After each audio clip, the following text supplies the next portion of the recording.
Yeah, rest in peace. Rest in peace.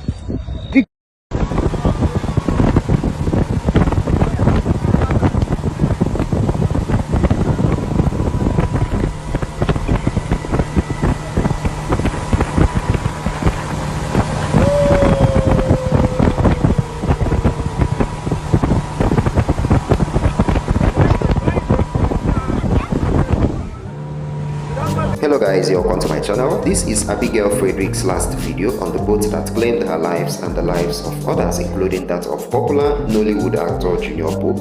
Abigail was a graduate of theatre arts from U-GIZT. According to reports, Abigail has been buried by the riverbank because her parents couldn't provide the over 150,000 naira demanded for sacrifice by the community. 300,000 naira was raised, but transportation cost her family 200,000. Okay guys, I'd like to know what you think. You can drop your thoughts in the comment section. Please share this video and please subscribe to my channel.